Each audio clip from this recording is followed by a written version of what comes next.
শীতকাল আসলেই আমি প্রায় এই সবজি ডালটা রান্না করে থাকি। অসাধারণ একটা ডাল রেসিপি। আসসালামু আলাইকুম, কেমন আছেন সবাই? সবাইকে স্বাগতম। আজকে আমি শীতকালীন বিভিন্ন ধরনের সবজি দিয়ে ডাল রান্না করেছি, আর খেতে তো অসম্ভব মজার। আর এই সবজি ডাল দিয়ে সকালের নাস্তায় রুটি পরোটা বা দুপুরের গরম ভাতের সাথে কিন্তু খুবই ভালো লাগে। তো আশা করি আজকের আমার এই রেসিপিটা আপনাদের কাছে ভালো লাগবে। তো প্রথমে এখানে আমি চুলায় একটা কড়াই বসিয়ে দিয়েছি, আর এখানে আমি দিয়ে দিয়েছি অল্প একটু সয়াবিন তেল। এই তেলের মধ্যে আমি এখানে ফুলকপি আর ব্রকলিগুলো ভেজে নেব। তো ফুলকপি আর ব্রকলিগুলো দেওয়ার পরে এখানে আমি সামান্য একটু লবণ দিয়েছি, যেন ফুলকপি আর ব্রকলিগুলো সুন্দরভাবে ভাজা হয়। তো 1-2 মিনিটের মতো হালকা করে ভেজে নেওয়ার পরে এরপর আমি বাকি সবজিগুলা দিয়ে দিয়েছি।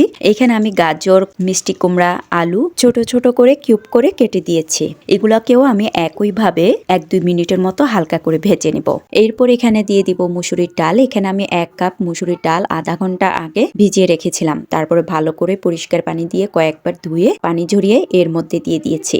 সেই সাথে এখানে দিয়ে দিয়েছি পেঁয়াজ কুচি, বেশ কয়েকটা কাঁচামরিচ 2 ফালি করে দিয়েছি, আর 2টা টমেটো স্লাইস করে কেটে দিয়েছি, আর দিয়েছি 1 চা চামচ আদা রসুন বাটা, স্বাদ মতো লবণ।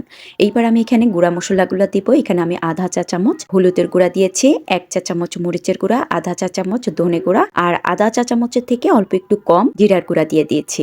এইবার এখানে আমি পর্যাপ্ত পরিমাণের পানি দিয়ে দিব। পানিটা দিয়ে একটা স্পেচালা দিয়ে আলতো হাতে নেড়ে চেড়ে মিক্স করে একটা ঢাকনা দিয়ে ঢেকে চুলার আগুনটা হাই ফ্লেমে দিয়ে বেশ কিছুক্ষণ জাল দিয়ে নেব।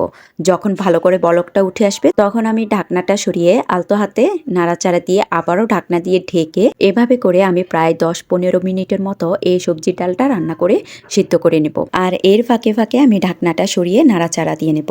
তো এই তো দেখতে পাচ্ছেন প্রায় 10-15 মিনিটের মতো জাল দিয়ে সিদ্ধ করে নেওয়ার পরে সবকিছু সুন্দরভাবে সিদ্ধ হয়ে গিয়েছে। ডালটাও বেশ খানিকটা ঘন হয়ে গিয়েছে। বেশি ঘন করি নাই, আবার বেশি পাতলা করি নাই, মিডিয়ামের মতো রেখেছি। এরপর এগুলাকে এক সাইড করে রেখে চুলায় আমি আরেকটা কড়াই বসিয়ে দিয়েছি। এখানে আমি এই ডালটা ভাগার দেব। তো কড়াইয়ের মধ্যে এখানে আমি অল্প একটু সয়াবিন তেল দিয়েছি। তেলের মধ্যে পেঁয়াজ কুচি আর রসুন কুচিটা দিয়েছি। এগুলাকে হালকা করে ভেজে নেব। ভেজে নেওয়ার পরে এরপর এখানে দিয়েছি তেজপাতা।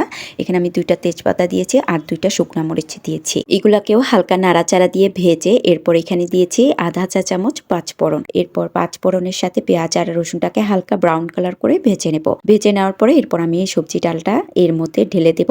এরপর একটা স্পেচালার দিয়ে আলতো হাতে নাড়াচাড়া দিয়ে এই ভাগাড়ের সাথে মিক্স করে নেব। এরপর যখন ভালো করে বলকটা আসবে ওই পর্যায়ে এখানে আমি কিছু ধনেপাতা কুচি দিয়ে দিব। ধনেপাতা কুচিটা দিয়ে চুলার আগুনটা অফ করে দেব।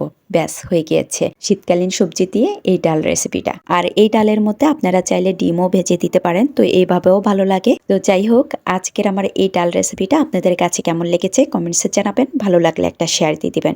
আজ এই পর্যন্ত, সবাই ভালো থাকবেন, সুস্থ থাকবেন। আল্লাহ হাফেজ।